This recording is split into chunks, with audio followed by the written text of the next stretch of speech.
Good evening, and the meeting is now in order. First item on the agenda is the minutes from November 6, 2024. Is there a motion? Move to approve the minutes of November 6, 2024 with any necessary modifications. Is there a second? Second. Page 1. Under public comments, it should say Ms. Provost discussed the state police barracks. Oh, good point. Williston State Police Barracks, but not the Williston Police Yeah. Barracks.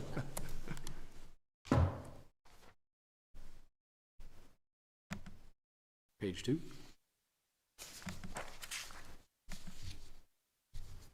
There's a music correction on Jean's first name on the bottom of the page on the motion. Jeez, I usually catch those. I always catch my last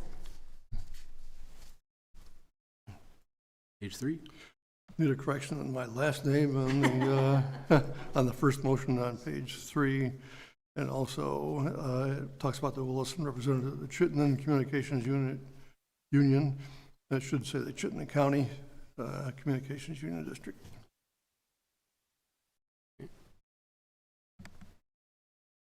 Subject to those modifications, all those in favor say aye. Aye. There are no nays. The ayes have it. Next, public comment. This is a moment where anybody can make pretty much any comment, whether it's on the agenda or not. If it is on the agenda and you're planning on waiting for the topic to come up, you're free to do that, but you don't have to. Is there anybody who wishes to make public comment? Eric, is there anybody online? Nope, no one watched it online right Okay. Next, interviews.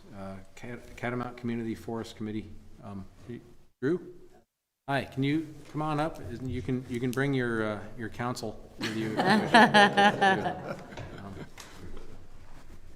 Yes, this is my daughter, Isabel. So Isabel, help him with the answers, okay? So, thank you. I'm wondering if you can just give a very brief description of your qualifications and why you want to be on the committee. Sure.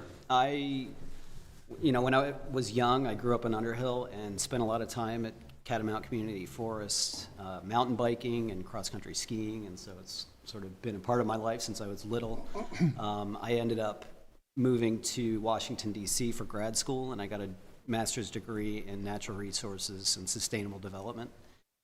And after that, my career in conservation education started. I worked for World Wildlife Fund for about 9 years in various different capacities, managing conservation programs with fishing communities in East Africa and forest-based communities in the Himalayas, Nepal and Bhutan.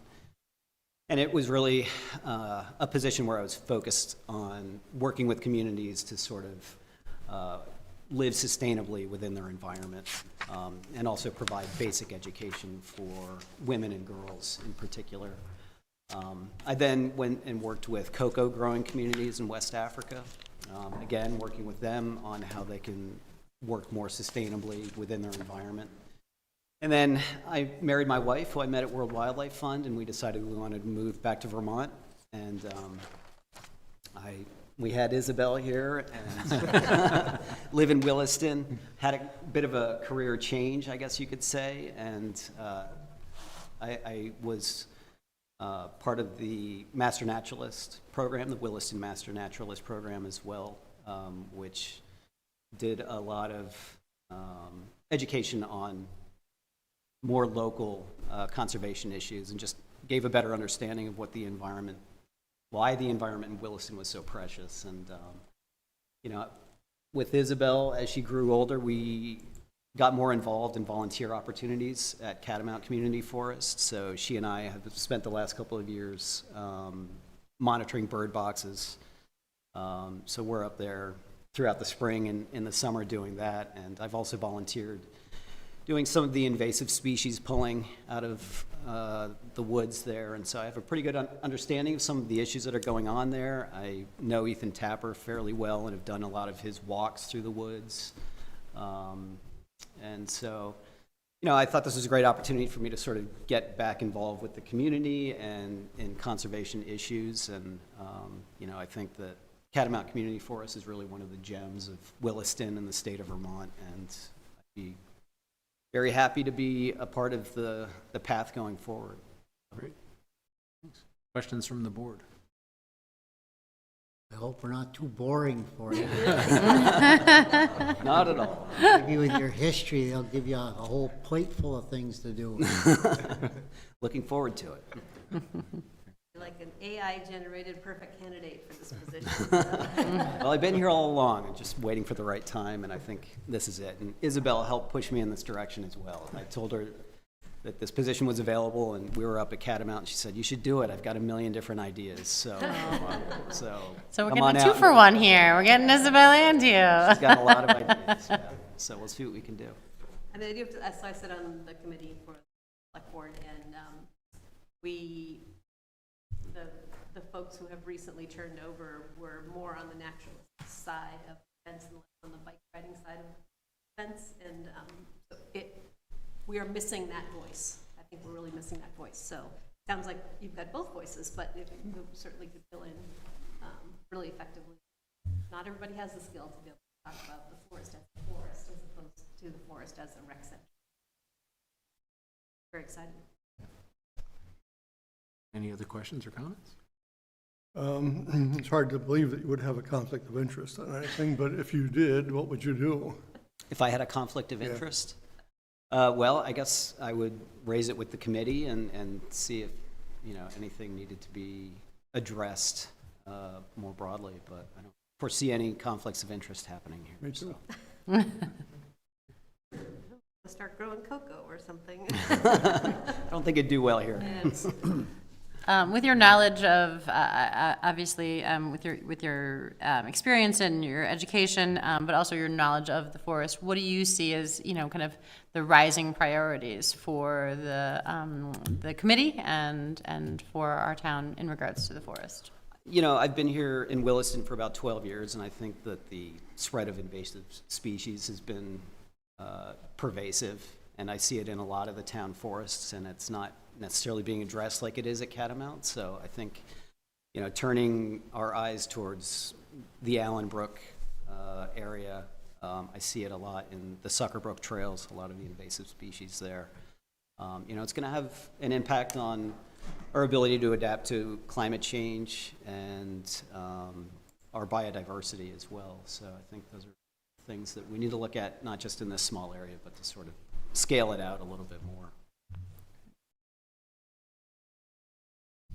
Any other questions? If not, there is a motion. I'll move to appoint Drew Crandall to the Catamount Community Forest Management Committee for an unexpired 2-year term through June 30th, 2025. Is there a second? Second. Further discussion on the motion? All those in favor say aye. Aye. There are no nays. The ayes have it. Congratulations, Drew, and thank Thank you very you. much. Thank you. Thank you. Thank Thanks Ed. for encouraging your dad to do it as well. Yeah. Good job. Thank you.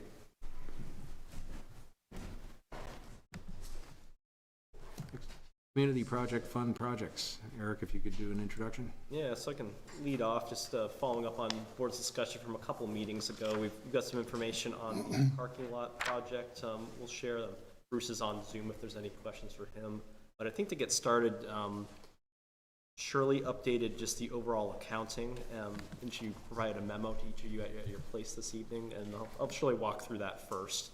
I know thanks to Jean, I had a typo in the amount that I put in my memo, and the good news is, as Shirley updated this today, this amount in the fund right now is between the two amounts. So there's a little bit more money than we originally thought. There may be more as well as we reconcile FY24, but I'll let Shirley walk through it to give the board an update. Okay, so as Eric and I chatted, sorry for his last minute, but Eric and I chatted that this afternoon, we thought this would be helpful in your bigger discussion. So the first thing we wanted to point out was the big table on the first page of this memo was to show you how much the effect that these funds have had on the town and the various projects we've been able to use them for. You look at the funds expended, it doesn't look like very much, but there's still a lot obligated out there that will be used. So we just thought that was really important for you to see the impact. And just a couple notes that are on the back of your memo, but If you look at the general fund operating revenue line, it's only showing 200,000, but actually it's been 425,000 in all, with the difference being 22 and 23 ARPA funds that were allocated to the operating revenue to help us balance the budget, and we didn't need those funds, so they just rolled back into this fund balance. And the police one-time expenditures also, we were able to just charge through the general fund, through the police budget, and still not need the revenue, so we did not charge those against the general fund budget. So that was another 92,500 that came back into this balance. Let's see. So what I did on the back of this was to roll the balance from the initial grant award from the ARPA funds, which was the rounded $3,015,000. What we actually, so this whole $3 million has been designated as ARPA through all that funky accounting we did a while ago. But the initial amount that we reported as ARPA for all the projects was 530,000, and I like round numbers. So then I looked at the balance of what was previously allocated to ARPA when we made that decision to spend the ARPA money on current police and fire expenditures. And so therefore, what was left over that needed to continue to carry on into what we're calling now is the Community Projects Fund. So there's 303,000 of those funds still committed, now called Community Projects Funds.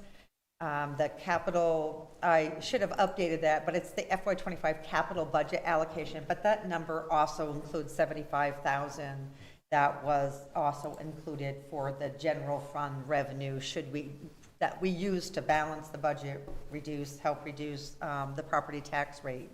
So that's a combination of both of those things.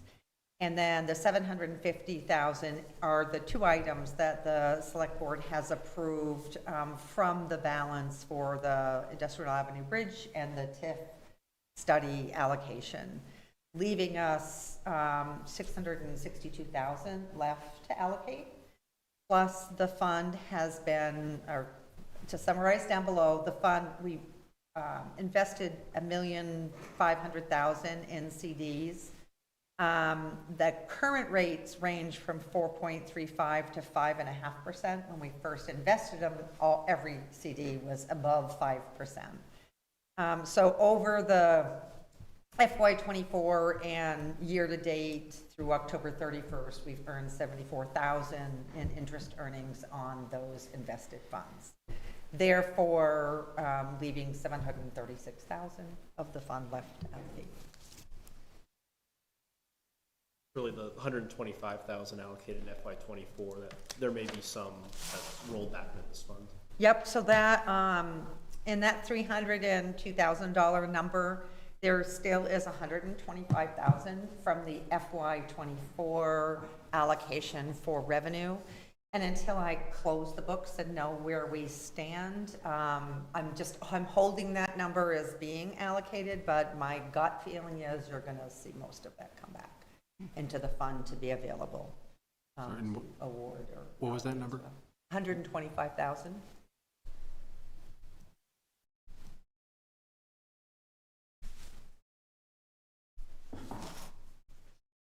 Okay, I'm done unless. thank you. have questions. Oh, you stick around. Well, I'll just be back there. So, the memo that is in our packets, the number was off, and thank you, Jean, for noting that. The project list is, correct me if I'm wrong, but that is where we stand with things that we're still deciding whether to spend it on. So, there's no set regimen to this part of the meeting, but what are people's thoughts about where we go from here and where we spend? I do note that the subtotal is 980,000, and if we have 735 left, then we have about $244,000 that is not covered, that we can't cover on this list with ARPA funds. But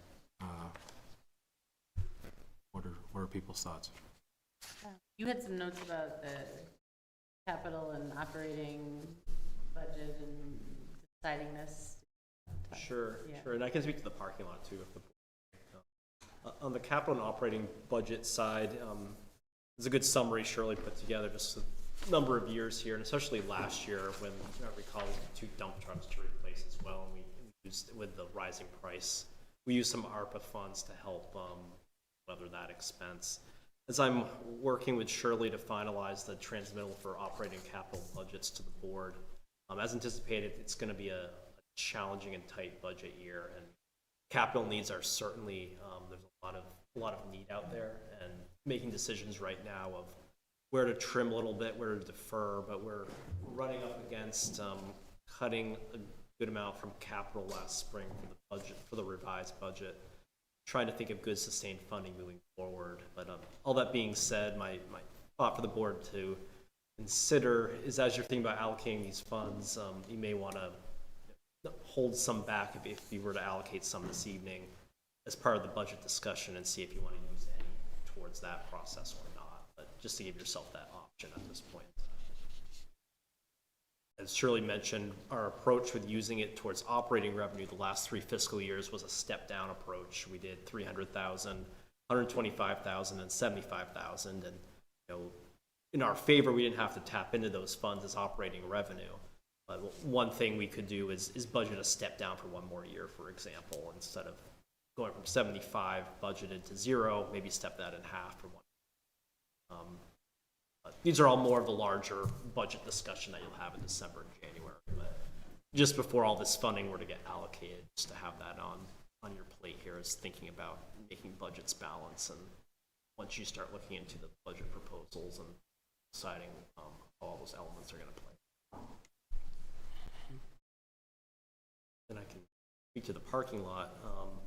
We followed up with our engineer for the project to revise the scope with looking at it to eliminate the expansion element of the parking lot and focus on the safety issues of needing to address the poor drainage and the lack of lighting there. So the estimate for that is $580,000 from the engineer. You might recall we've designated about $400,000 so far, so that leaves a variance of about $180,000. There's an option too that's outlined in the engineering report, going back to EV charging stations in the scope that would add about $10,000. In consultation with Melinda from the planning department, she reminded me that there's federal programs right now that provide tax rebates for even local governments now for renewable energy purchases, and there's also some local rebates as well. So there's potential to get some of that money back and some rebates if the board wanted to include that in a scope. I want to designate these funds up front and see if we got something back. But Some of that 10,000 would be covered by the federal government by giving us a tax break on taxes that we don't. yeah, it's interesting. It comes back in a form of a stipend, even though we don't pay taxes. So Okay. it's some new regulation that unlocks that to governments. I'm not well versed in it right now, but it tells me it can be done. My back fast. Yeah. So that's a I'm sorry, is the decision 10,000 for like the actual chargers or this infrastructure?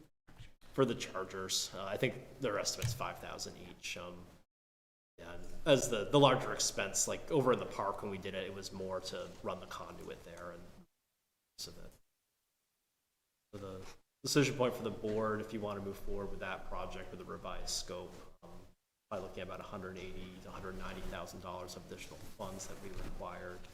I checked in with the state of Vermont, the grant manager for the funds that we got there.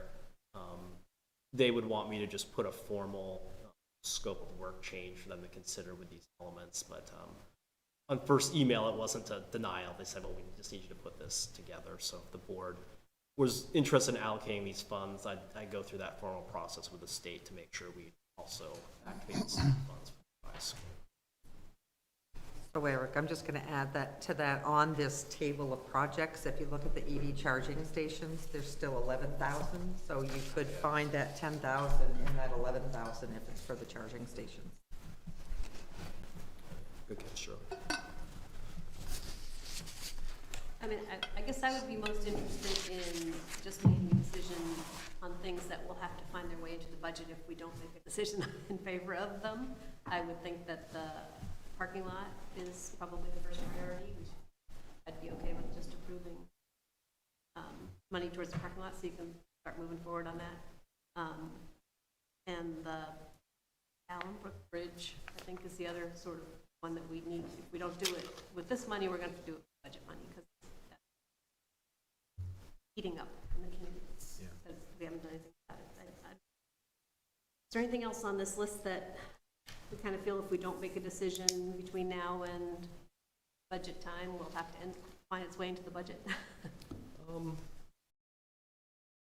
Now they want me to talk to them, but there's also almost $10,000 in the Allen on this project list. There's almost 10,000 in the Allenbrook boardwalk that we could do to help on that project. Oh, that was the last repair there, too.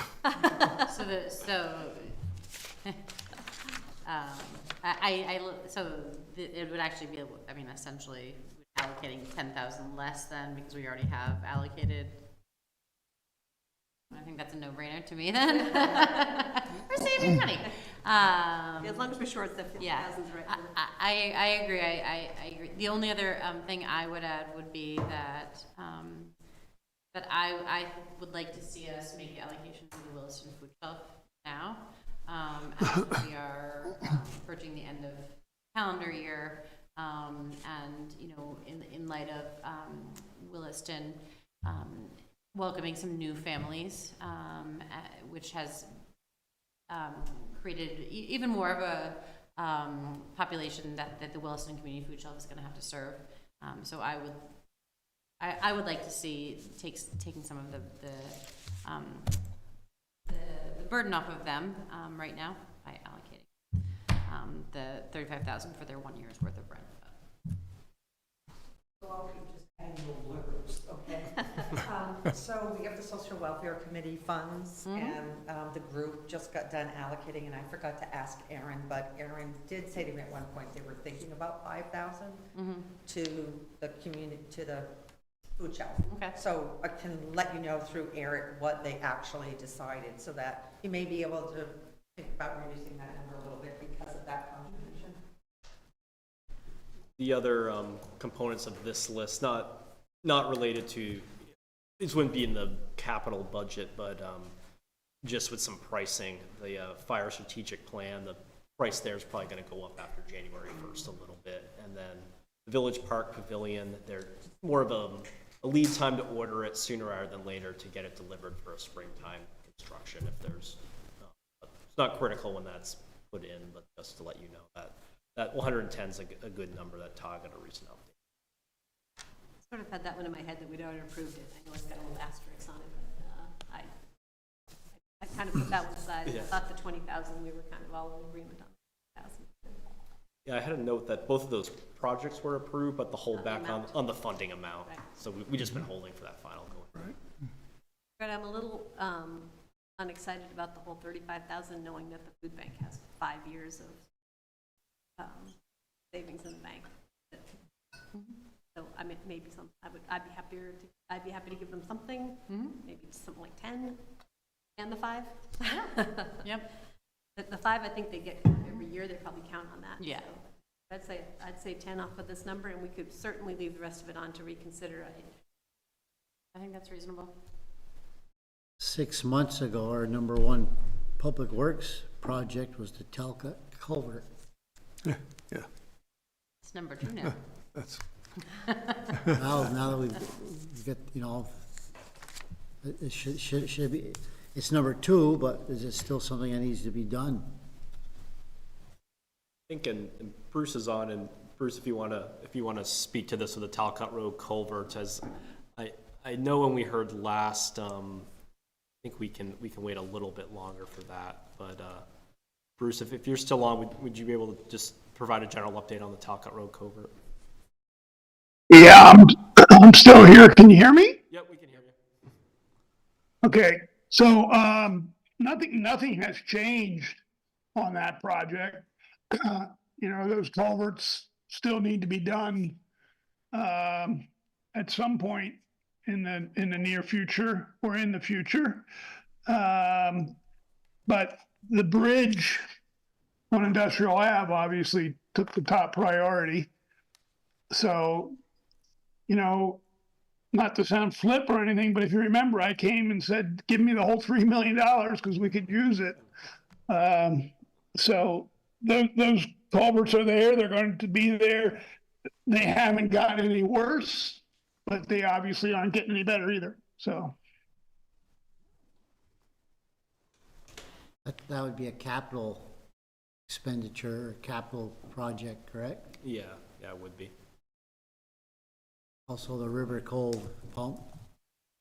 Yeah, that would, if it was treated as solely capital, that would come out of the sewer fund. And looking at sewer fund capital. Yeah, with these funds, they could be discretionary across enterprise funds or general fund. the River Cove pumps are in the capital and have been in the capital right along. So we're already putting money aside for those. It was just with the ARPA money that came out, we were saying that was one of the projects that could certainly use funding from that. That would just accelerate some of those capital projects that were already on the books. I'm just trying to think of the community needs versus the wants. I'd be comfortable if we decided to move some of these forward, and sort of sit on the rest of it until we get to the capital budgeting. And it could be part of the solution that we use it against the capital budget. Or we decide that, yes, the savings plan for all these capital projects is sufficient and we can free up this money for other things. And that would also probably have an audit by, when's the audit? It's coming up, right? Couple weeks. Yeah. You know, maybe we'd have the FY24, we'd have a better picture. I don't know that I'm sort of in isolation picking a project off the capital budget tonight. Oh, if I get your point though. Probably do it in context of the capital budgeting. Just don't want us to forget what we were talking about 6 months ago, that's all. I think our priorities changed when we found out about the bridge. Absolutely. Yeah. I would be hesitant to put any more money into roads, and that would be I think a bond issue rather than an issue from using the ARPA funds. The bond, we've already been shot down twice on the parking lot. Well, if people don't want roads that they can drive across, then that's up to them. But we have I think, a better story to tell on replacing culverts that are supporting roads. Public infrastructure costs just go up every year. Doesn't fix this year, it goes up next year. Mike, are you thinking that the things that we're talking about on this list should not be forwarded, or you'd like to pull them off and save them for other things, or are you thinking the money that's left we should keep out? But just like, think about it. I think the only thing on here that I would say is perhaps a want and not a need would be the pavilion, park pavilion. Sort of been on there a long time, so. If we wanted to, if it's not urgent, I guess, Eric, we perhaps not forward that one today and see what the capital looks like. I think the rest of them are kind of repairs to things that are broken. So.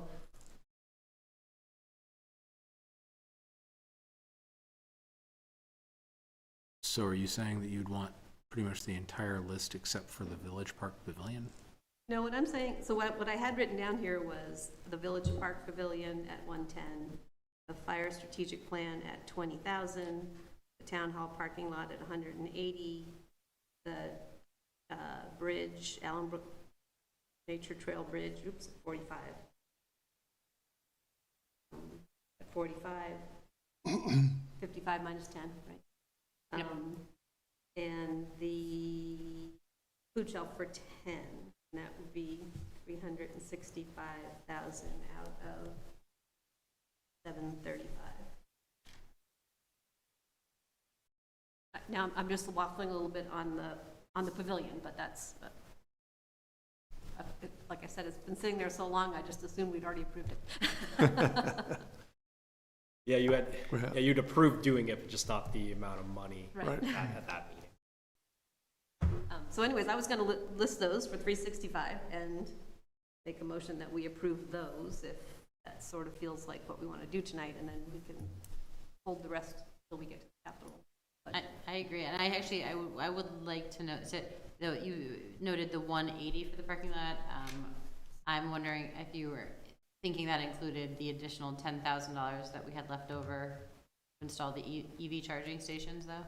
Oh, I didn't know if that was on top, I assumed it was on top of that, and we were gonna get it somewhere else. But It was, right, so it was one, we'd allocate 180, but there's the leftover 10, but I just wanted, I want to note that I think that we should include if we're gonna fund the project, that we should, use that additional $10,000 that we had left over from the park, the town, or the park EV chargers to install EV chargers here. okay.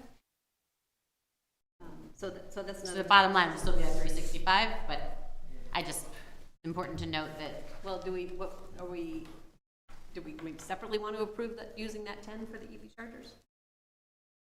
It's not on this list, but.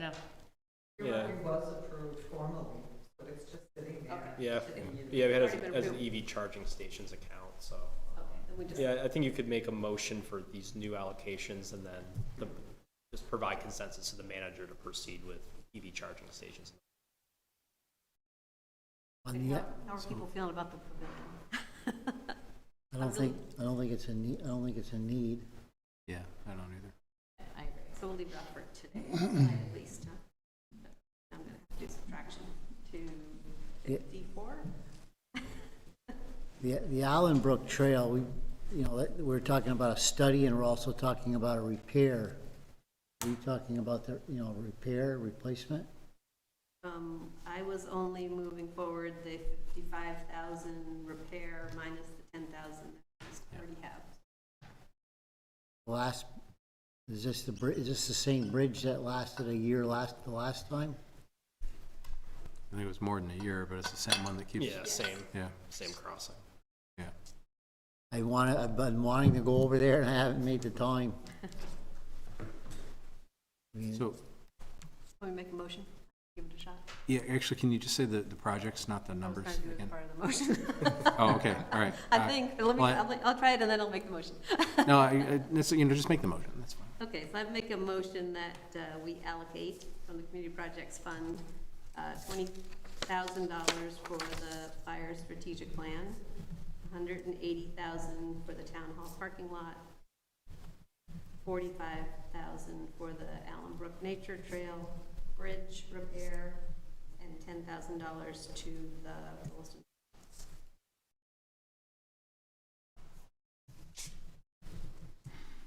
Is there a second? Second. Discussion on the motion? I think it comes to 255 if I did that right. That's what I, yeah, okay, good. So the fire strategic plan for 20, town hall parking lot for 180, the nature trail for, Allenbrook Nature Trail for 45, Yep. Because they already. and food shelf for 10. Okay. So, is there any further discussion on the motion? I'll just add with these projects, as just a reminder for everyone watching at home, these are engineering estimates on these, so the final numbers could be higher, could be lower once we, like for the parking lots, once we go out to bid for it, and there's a contingency built in as well, so it could end up, if projects come in under budget, there's some more funding realized, or need a little bit more money with a change order, we'd have to work through that. With any construction project, there's always. So, let's call the vote. All those in favor say aye. Aye. There are no nays. The ayes have it. The motion carries. Thanks, We get to Bruce. do this more. Oh, yeah. I mean, that's really it. It's selfishly, I just want to keep talking about it forever, so. 20 years from now, So- someone's gonna ask you about this year, it's like, I don't know, we just did our fund. Yeah. So that does leave some money in the ARPA account, right? I mean, we. Yes. Okay. Half a so million plus let's- maybe 125. Yeah. Does the board want that to be on the agenda next meeting? Or are we gonna wait to see I what the think capital we will fund? wait until, Oh, okay, yep, yeah, all right, okay. yeah. Okay. My one thought had been, we do, that interest, we talked about, possibly stepping down, how much we allocate. That interest payment, or the interest that we've accrued, seems like the natural place to put towards, our budget, but it's just, just a thought. Sounds, Extra money to think about that we can. Yes. okay, great. So this will not be on the agenda next meeting, and I don't know how we're gonna live. I mean, that's gonna be, it's gonna feel a little lonely in this. Together. Don't worry, you'll get Yeah. your budget binder next week. Oh, Oh, Thank you, Shirley. more than makes up for it. So next on the agenda, grand list future outlook. Yeah, so Matt's prepared a really interesting presentation, but this was one of the board's policy objectives of this business year, is to look at future funding and grand lists and kind of unpack these elements a little bit more. Category was sustainable budget, greater understanding of the pressures on grand lists and service demands. So Matt's worked with our assessor's office team to take a deep dive into some data around the grand list, and we'll provide an overview for the board. Thanks, Eric. Make you a Can you see me to make me a co-host? Yep, great.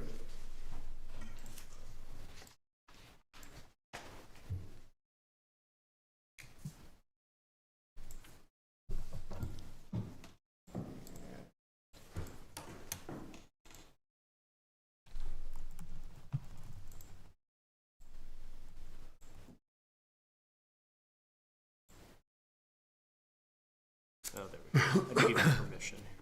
Yep.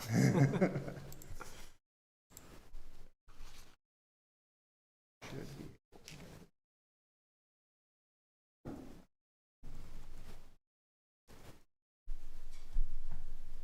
Hang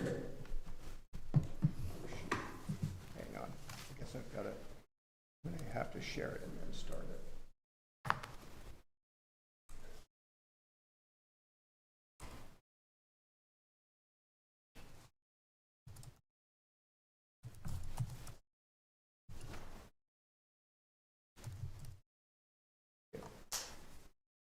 My screen. Perfect.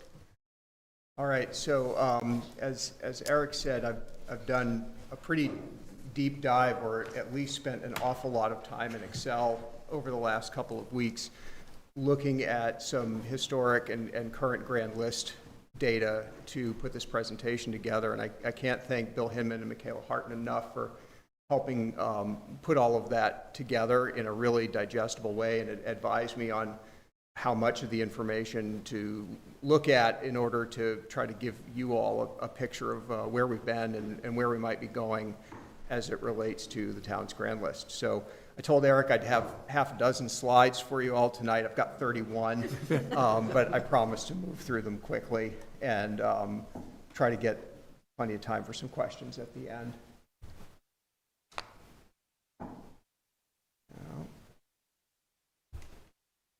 Great. So a couple things as we jump in.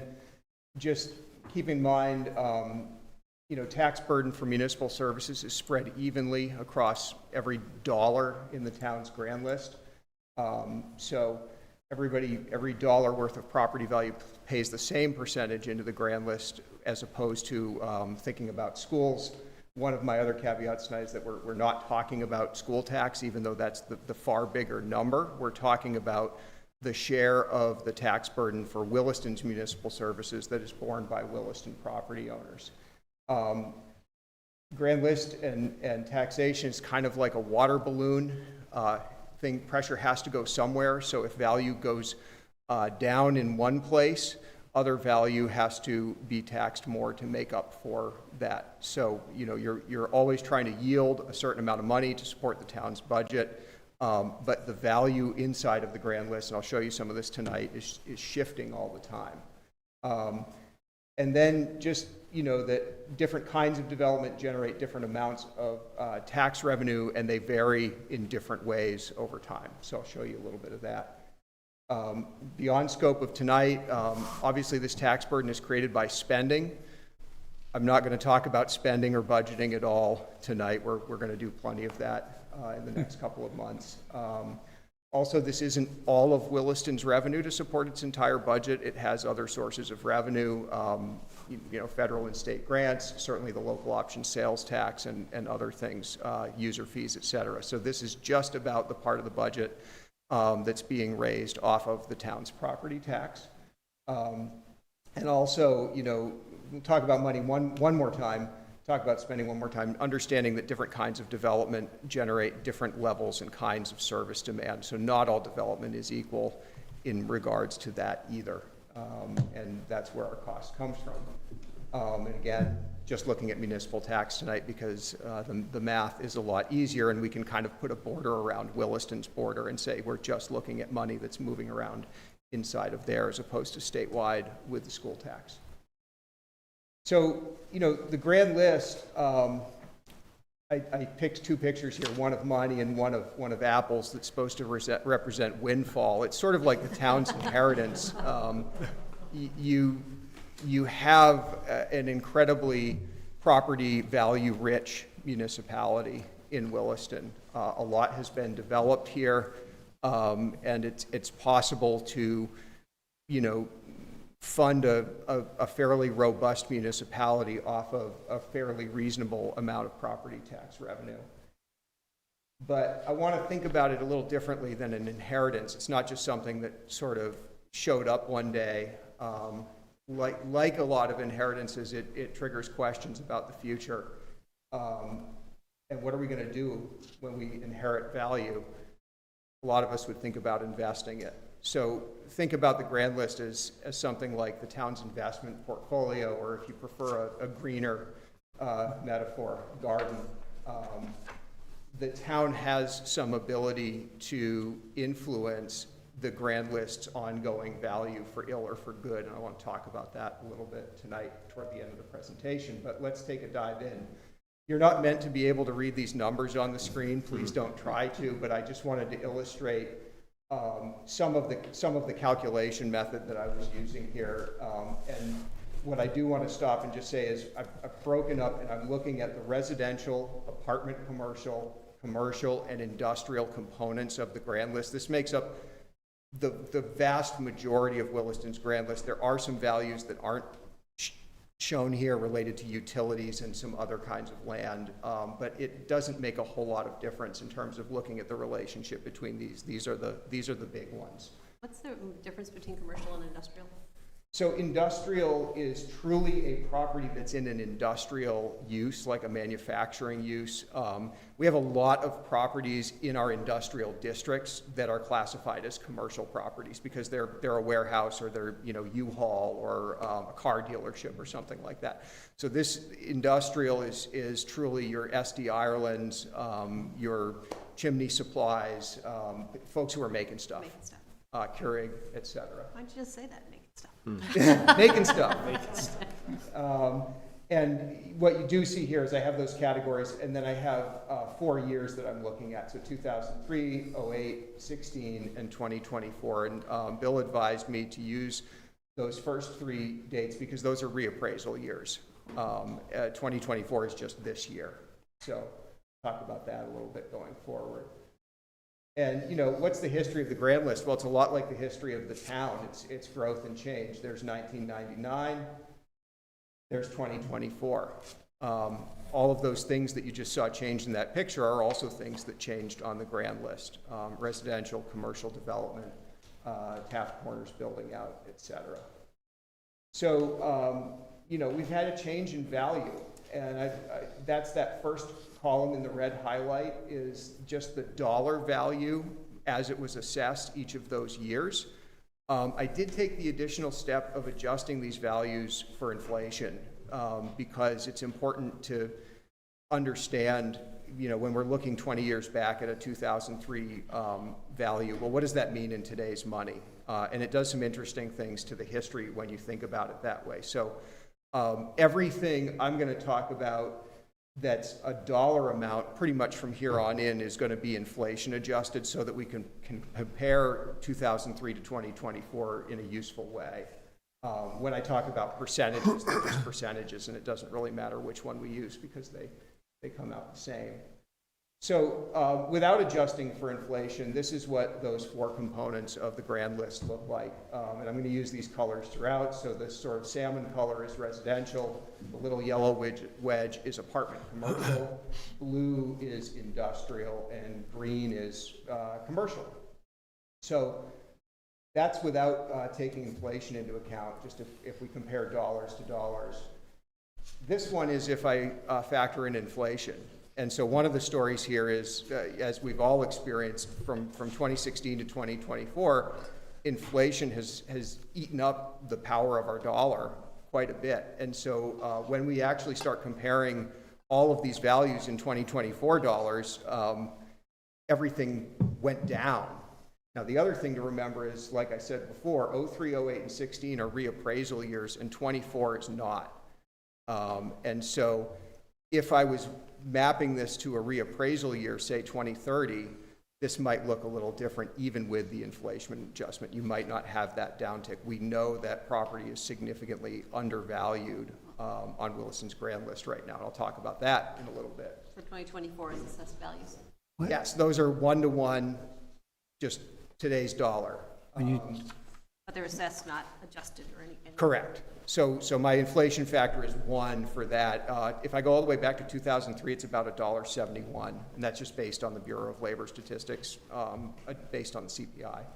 Well, why is the industrial inflation adjusted 2024 dollars in 2003, 185 million, and it's dropped to 149 million actual in 2024?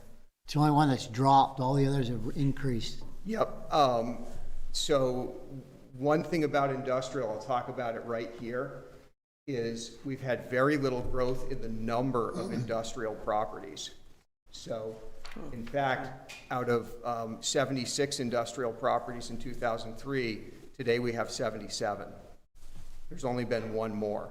And there's significant growth of new properties in the other three categories. So that's just the value adjusted for inflation of pretty much what was there 20 years ago. Whereas the other categories have increased in value because new stuff has been built. So we have not been, the town has not been attracting new industrial growth. No, or it hasn't come to the town for one reason or another.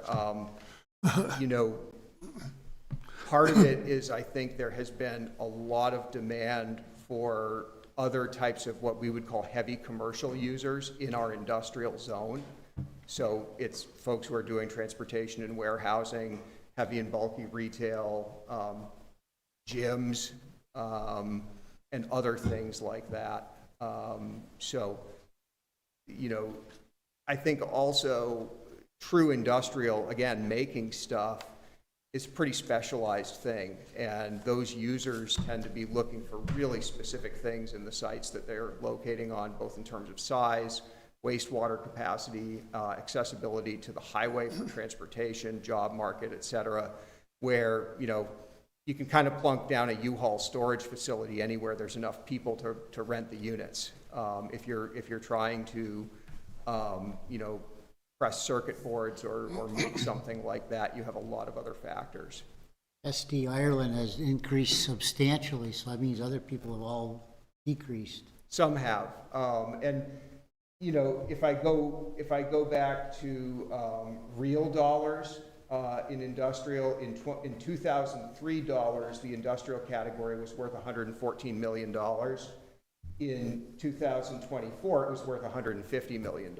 So it did go up if we don't think about inflation, but inflation really sort of reveals that category has been essentially stagnant.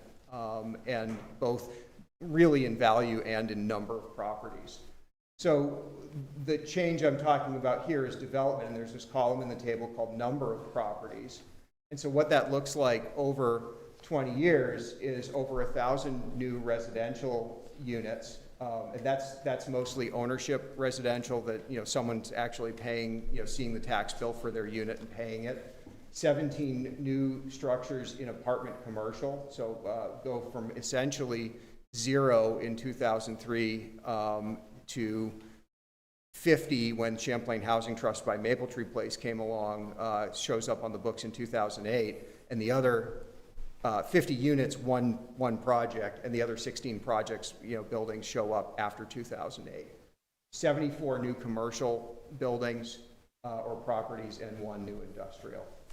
So this increases the overall size of the pie. It increases the number of property taxpayers who are sharing that grand list burden. It increases the number of dollars upon which the tax rate is drawing to create the yield necessary for the town's budget.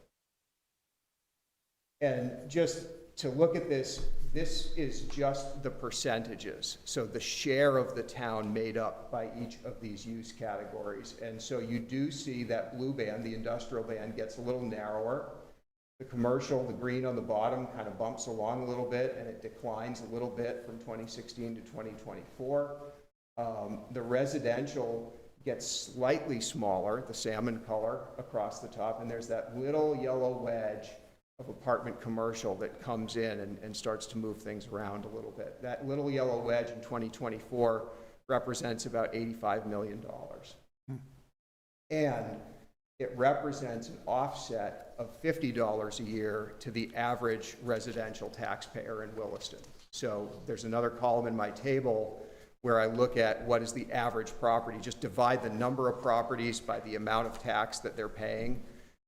What are they paying, and how does it change as you change these proportions? So if we didn't have apartment commercial and those other two, the green and blue lines, were the same, everybody would pay another $50 a year on their tax bill on average as a homeowner in Williston. So then out here, we look at that percentage. Again, and just another way of looking at it is to just do pie charts for each of the 4 years that we're looking at. And I did put labels on these so you can see what's been really stable is residential was 61% of the grand list in 2003. It's 60% of the grand list today. It did bump up a little bit in 2008 and then started to come down after that. But the tax rate went from 10 cents to 34 cents. It did. And, I didn't put the town report graph about the tax rate in there, but the tax rate was 10 cents in 2003. Does anybody remember what happened around 2002? The town of Williston adopted a local option sales tax and massively offset the burden on its property owners at that time. What happened after that was the town began building the facilities that it felt were necessary to serve the development that was paying that local option sales tax especially. So there was a cost of development study done in Williston in the year 2000 that said, all this commercial development you're getting in Williston isn't going to pay its way unless you have some kind of local sales tax, because you're going to need services. You're going to need more emergency services because of this amount of activity happening in your town. The town ultimately did decide to do that, and initially essentially handed that local option revenue back to the taxpayers by dropping their rate. So in 2003, the tax rate was 10 cents. If I showed you 2001 or 2, it was 30. Willistonians experienced a 20-cent drop in their property taxes. Not really, because the only reason we got the 1% sales tax was because we got screwed on school taxes at the same time. It was directly involved with acquisitions D. Williston Board. I know, but you can't take credit for it. In fact, I ought to be on the other side of the ledger, I think, because it was meant there to help offset the impact of taxes. Yep. So again, just that little yellow wedge worth about $50 to your average residential taxpayer. If it wasn't there, we'd be spreading things out more. But if that 50, if that is not, it's the value of that part of the grand list, right? That could be commercial, and it would still be $50. If you could grow commercial Right. by those 4% instead, or industrial, Right. same offset, Yeah. dollars a dollar. So, you know, what can we sort of learn from this? You know, we had a stable to slight reduction in the share of the town taxes that were paid by residential property owners. So why is that? Well, we built a whole bunch more houses. There's 1,000 plus more homes paying into that 60 to 63% than there were in 2003. There was some new commercial growth that added some grand list value, and there was that apartment commercial category. So when we look forward, do the next 20 years look like the last 20 years? No, not entirely. You know, what we've been experiencing is, despite a lot of permit activity and people seeing bulldozers out in fields, you know, residential growth's been slow the last couple of years. It's been well below our 5-year averages or our 20-year averages. And we're having some challenges where commercial value is flat to declining now. And new commercial development is slowing as well. And you know, the land that supported the last 20 years of growth, especially that residential growth, has stuff on it now. It's used up, and the land is not a finite resource, especially if you don't want to sprawl out into more rural parts of town. So the parcels that will support projects in the future, like Summerfield or the Annex or the Glazer project, are kind of the end of those size parcels. So it won't, if you want to see this stability going forward, it won't be the same kind of development that it was over the last 20 years. And we are seeing a dollar increase in that industrial value, but remember, it's about 8% of the grand list. So to see industrial increase as a percentage of itself significantly enough that it starts to take up a bigger chunk of that pie would be big. It would mean some sort of fundamental shift, like a new major industrial park in our industrial east district down where Global Foundry sits, or a major reworking of a piece of land in our other industrial district, which is for the most part built out with stuff. You're talking about redevelopment at this point down there. So like I said, well, what have we had? You know, things have been slow. There's been some pretty big external factors like COVID and interest rates and other things, but you know, our 5-year average fiscal 19 to 23 was 94 dwellings a year. In FY24, we saw 60. We tend to be down. Our estimated project cost of new permitted projects is down. And this one is also inflation adjusted. But again, you know, the blue bars are the 5-year average of just totaling up all of the project costs of the permits we issue. And the green bar is what we saw at the close of FY24. So as a very rough measure of less activity or less activity involving high amounts of investment, we're seeing that. So the next thing about the future, I'll bump to the second set of bullets here, is we do have that reappraisal coming, 2029 or 2030. And right now we're seeing that 69% CLA. So what that means is, on average, properties in Williston on the grand list, the number on the grand list on average is about 69% of what the market would actually bear. So, you know, when you do a reappraisal, you're trying to bring it up closer to 100%. So we have about a $2 billion grand list that I'm looking at across these 4 categories that really should be, you know, almost a $3 billion grand list, $2.9 billion grand list. And so when you do that reappraisal, you're going to go find that value in all of these properties, and you're going to look at comparable sales and values for those different kinds of properties, right? Residential, commercial, industrial, apartment, commercial. So they're not all going to change in value the same way, and the tax burden is going to shift. What do we think that looks like? Residential is certainly going to increase in value. You know, go look up what the town says your house is worth and then go plug it into Zillow, and you'll see a fundamentally different number. We do think industrial will increase. Commercial, we think, is flat to decreasing. We think apartment commercial would increase similar to the residential category. And here's one possible scenario, and I could run this with all kinds of different numbers, but the game is to take the numbers in the right column. These are just, again, 2024 dollars both times, projecting out to 2030.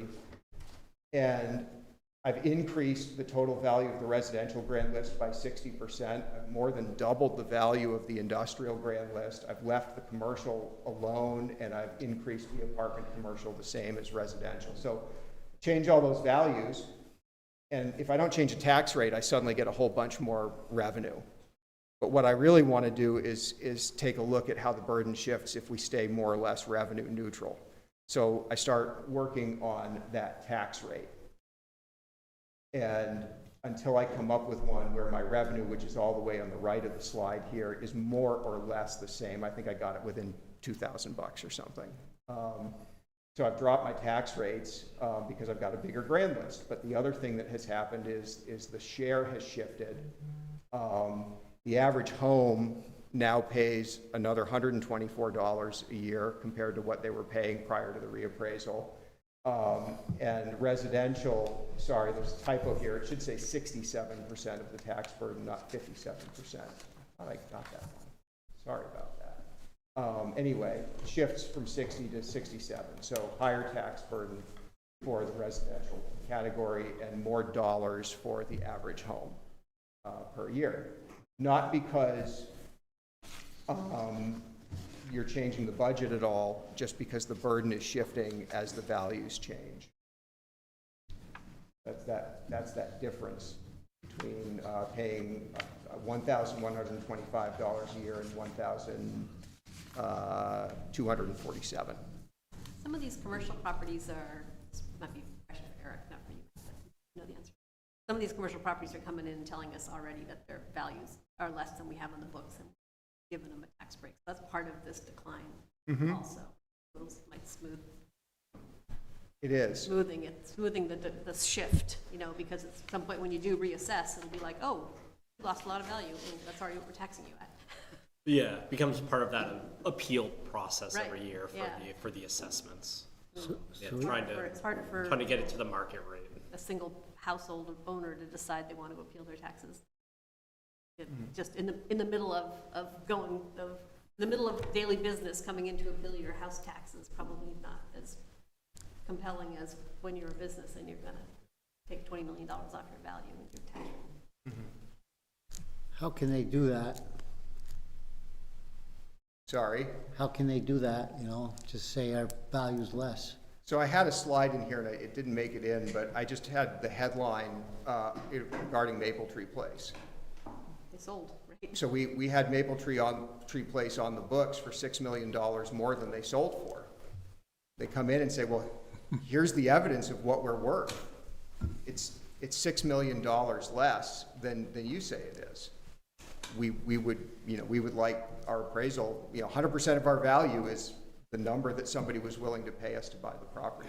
Then our appraiser goes and looks at comps and all that kind of stuff too. Right. We just take the word for it. But Yeah, and There's a then process. sometimes the board's seen where, it could be a drastic drop, and it's negotiated to settle that over multiple years, so you don't have that hit to your grand list all at once. So it's an adjustment of decreasing the valuation a couple $1 million each year, and the town's done arrangements as well where the town isn't facing that education tax burden as well, that initial years that the property owner is still going to pay that. So it's ways to kind of come up with an agreement that everyone can live with, as opposed to having it go and having the court decide. And that's kind of the end game where some of these could ultimately end up in Superior Court.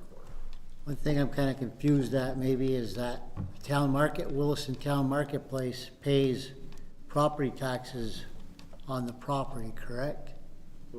Which market? You know, the Williston Town Marketplace, Maple Tree? Maple Tree Place, Yeah. I'm sorry, I got them mixed up. Maple Tree Place. But the stores in those in that town, in that Maple Tree Place, don't pay a property tax, or do they? Correct. If they're leasing the property, they have private arrangements with the ownership group of Maple Tree Place. So I imagine they structure those as part of the overhead that the property owner has. But yeah, the only person receiving the tax bill is the owner of the land. So it's because of the agreement that Jeff Davis has with Walmart, that Walmart doesn't pay, that Walmart pays property taxes, but Jeff Davis does not on that property. I'd have to look at the individual pieces. I know they have land leases for different properties as well. I just can't recall off the top of my head how that one's structured. But always, somebody is paying the tax on the building and somebody is paying the tax on the land. None of it is untaxed. Right. It's just different, it's just the contract, whatever the lease contract is. So, that $6 million difference, should that come to pass, going back to, what's that worth to the average Williston homeowner? It's $3 a year. So if $6 million evaporates off your commercial grand list and doesn't show up somewhere else in the grand list, everybody who is on the grand list makes up for it. And for a homeowner with an average value home, it's $3 a year. So the reason you got to like 100, whatever you said, $100 in your scenario was more like $100.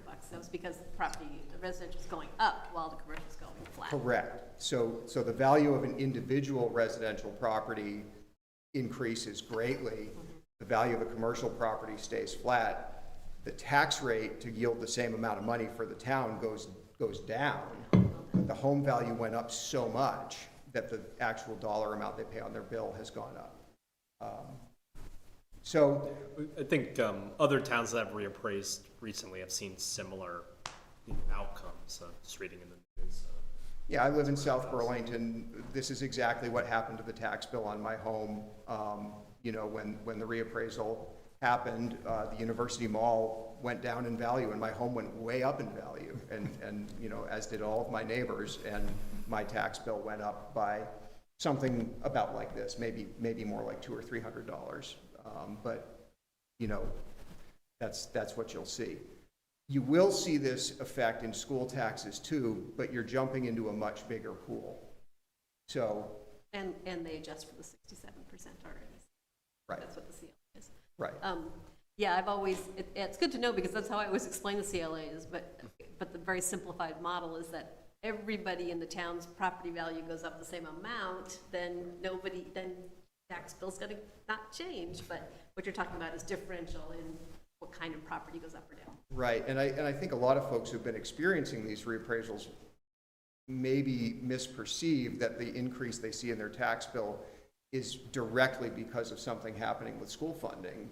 And it's not necessarily. It's the value of your home went up a lot by comparison to the value of other kinds of property that are paying property tax. It's just a lot easier to show you on the municipal budget because, we can contain it a little bit.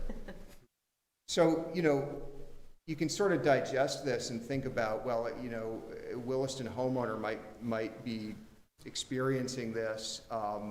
Again, you have this great investment portfolio of a really robust grand list in town, but there are some trends that seem to be shifting burden toward residential, and those happen to also generally be your voters, your commercial property, your others don't tend to vote. So, as decision makers and elected officials, the people you're going to be talking to a lot of the time are going to be the people seeing that, that change in their bill. So, well, what can the town do about that? And remember, I said I wasn't going to talk about spending, so we'll stay on the revenue side for this.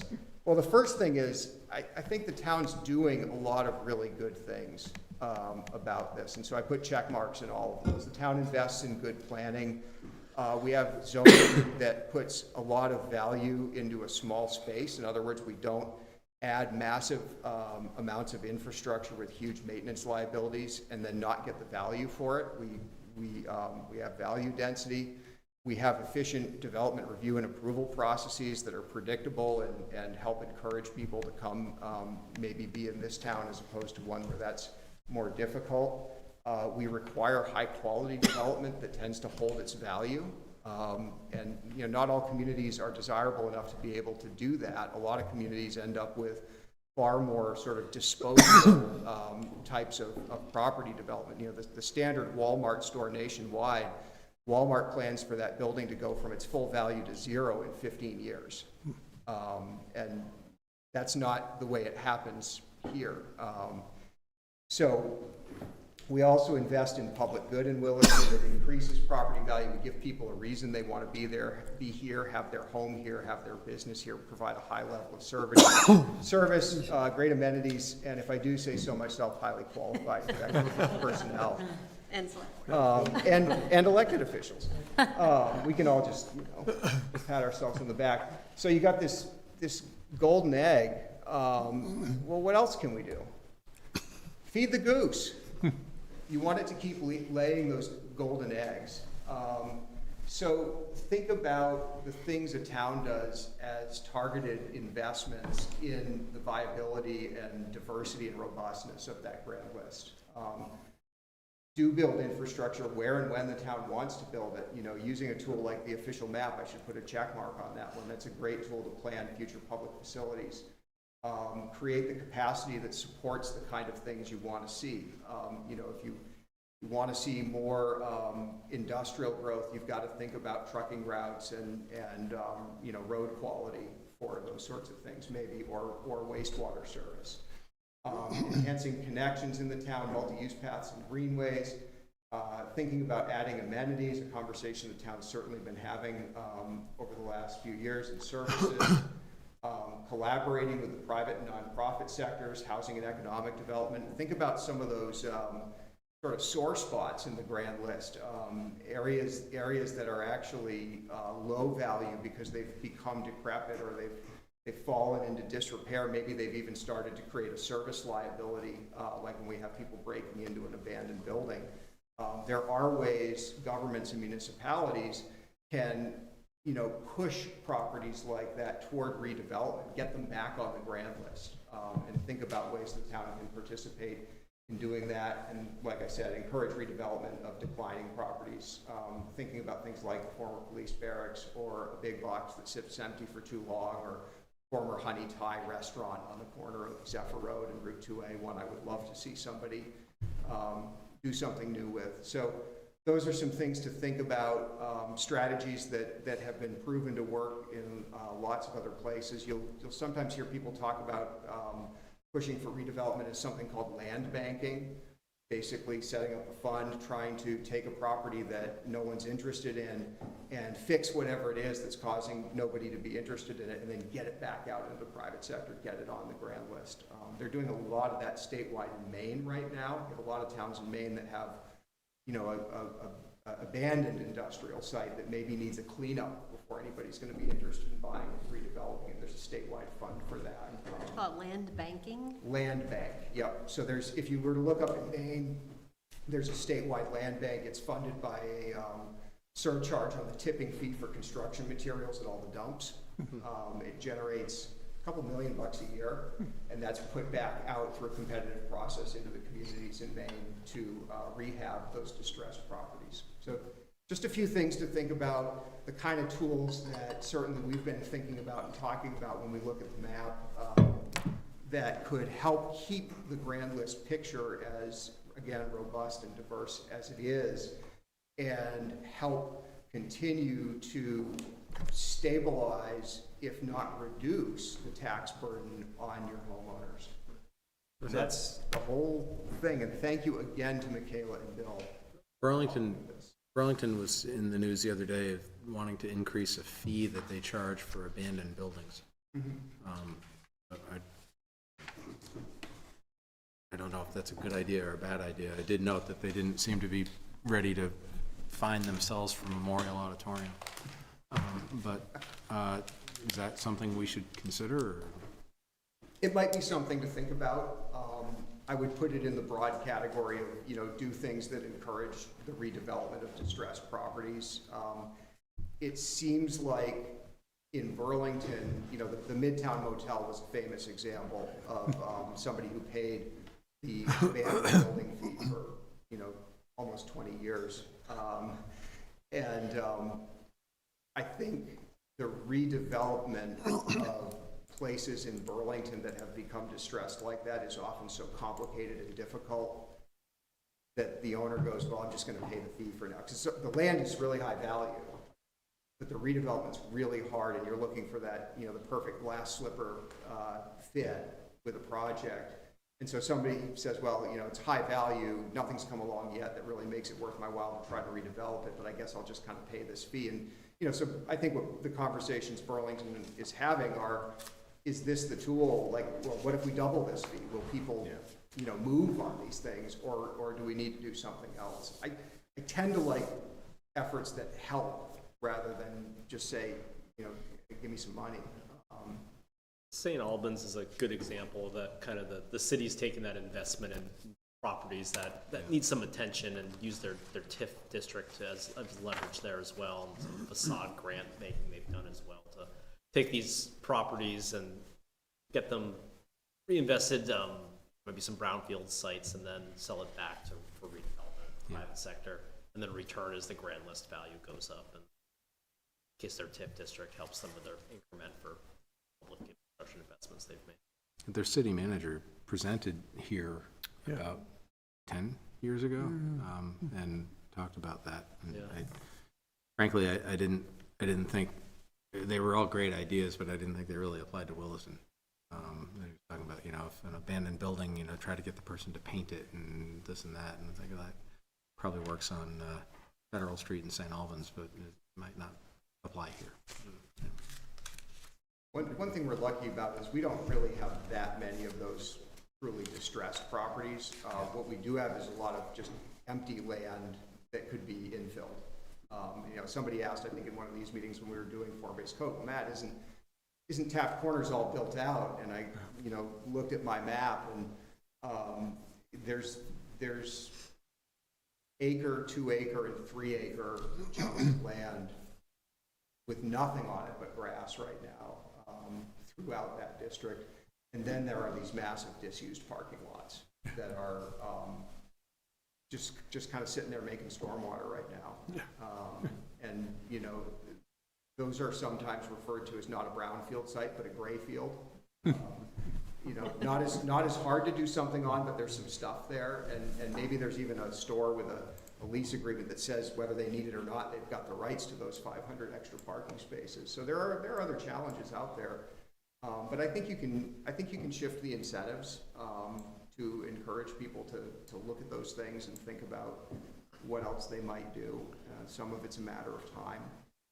But yeah, we're very lucky we don't have, you know, like the bad street.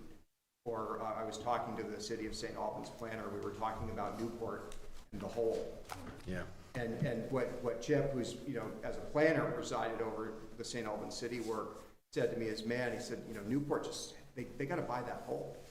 They got to buy that hole so they can control it, so they can get it to somebody who will do something with it. And you know, in his eyes, because everything they do in St. Albans is, you know, literally buy the hole or buy the distressed property and then move it along. That's the way they've done it. I don't think we have to do as much of that here. I think we need to think about what the incentives are, though, and what are the barriers that some folks may be seeing to infill. They're usually going to be infrastructure barriers. They're going to be public facility barriers. And, you know, hopefully, as we do work in the new year on our tax increment finance study, we'll start to gain a better understanding of whether there are targeted investments that could be made through that tool that would yield a positive result for the town for value, and what the timing of all that would look like. I don't have those answers tonight, but those are things we're definitely starting to really think about as you look at this picture. Barriers and hoops they gotta jump through. Like, I'm sure there's a lot of developers that would love to grab Memorial Auditorium, but they're not gonna jump through the hoops. Yeah, it's a very, you know, there is no doubt that the regulations that communities have impose challenges to development and redevelopment. You know, you want to redevelop Memorial Auditorium, you're probably going to get sued by somebody. You probably need to be prepared to spend 2 or more years in environmental court and beyond. Just look at City Place. Yeah. You know, that was 5 or more years in court. We've been lucky in Williston. You know, we go to court sometimes when somebody doesn't like an approval that comes out of the DRB, but we try to have a staff that really does their homework. We try to have a bylaw that's really clear about what the rules are and are not, so that if there is that legal challenge, we really can feel confident and have it bear out that we've given somebody that predictable answer that's gonna hold up. And we've done fairly well with that. I believe you have also. I'm not pointing fingers at all. You've done well. But those are, you know, that stuff's not by accident, and it's intentional, and it's something that the town needs to, you know, keep working on. And, you know, if you can say to somebody who wants to come to the town, who wants to do something that you would like to see happening in your town or on your grand list, if you can say, if you do X, Y, and Z, you will get a permit, and we think it will take about this many months, that certainty really, really helps them. If you say, man, I don't know, you're gonna have to go to design review, and boy, those people could do anything to you in that process, you're adding variability to the process where somebody might say, you know, I'm gonna go somewhere else where it's more predictable. Predictability is important. I think my biggest concern is retail spaces becoming less valuable, less used, and you know, trading down on who the realtor, who the company is that's selling stuff out of those. And I think we have probably some more big box retail spaces than is best for the town. I don't know how you incent redevelopment as opposed to, sometimes we build cool new retail space, smaller retail space, then someone moves from that retail space to that retail space, and now that one's empty. That's not helping us, right? So retail space is, I think, is our Achilles heel going forward. I think as a whole, you know, I don't know, some retail spaces are doing better than on average, but because the average is going down, they're crying. Yeah, we've always, when a national chain has gone out of a big box in Williston, whether it was Toys R Us, Circuit City, AC Moore, or Bed Bath & Beyond, the story's always been the same. The Williston store is doing great, but the company's bankrupt nationally. Because they're in other places where they're not doing great. You know, not all locations are as viable. And I certainly wouldn't recommend a plan that said build more big box stores. No one wants to build them anyway, so. And it's honestly, you know, there's a lot that ostensibly, you know, could have a big box store on it next to PetSmart for a legal settlement with Jeff Davis from 25 years ago now. It could happen, but it hasn't, and I think that's some evidence that, you know, that there's a slowdown there. And, you know, Bed Bath & Beyond remaining empty is, you know, it's evidence of high construction costs. It's also evidence of where demand is at right now. You know, stuff like the Taft Corner Shopping Center, stuff like the Blue Mall in South Burlington, that stuff's just going to be there till it crumbles to dust, because where else is a local business going to rent 800 square feet to do something? They provide something, you know, an economical small space for a lot of different kinds of businesses. And so, you know, they're strip malls, and as a planner, I'm supposed to kind of turn my nose up at those, but they're incredibly economically productive. The bigger stuff and the more expensive stuff is harder to build. You know, we see that. So if there are no other questions or comments, we probably should move on to the next agenda item, which also is you. Yeah. So, Thanks, that was a lot of work, very interesting. Yeah. Good data. Yeah, if anybody has any what-ifs that you want to email me, I'm happy to run them through the spreadsheet and give you some scenarios. I'll talk about one more when I bring up the growth report. Okay. Yeah. So let's jump to that community future growth report. You've got a hard copy at your seat, Matt. Finish this up today. We're gonna hit. All right.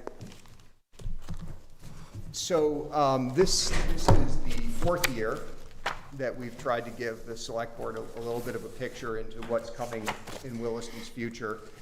And the story of this year is if you were to go back and look at the older ones, we are predicting, I think I was around 620 homes and just over 1,000 people over the next 5 years in last year's, and I bumped that up a little bit. We've gotten a little further along in the approval and development process for some of our bigger subdivisions, where we think they'll start to ramp up into production. So it's not so much that there's been a lot of new development approved, it's that you're seeing further into the build-out cycle of the stuff that we've known was coming for some time.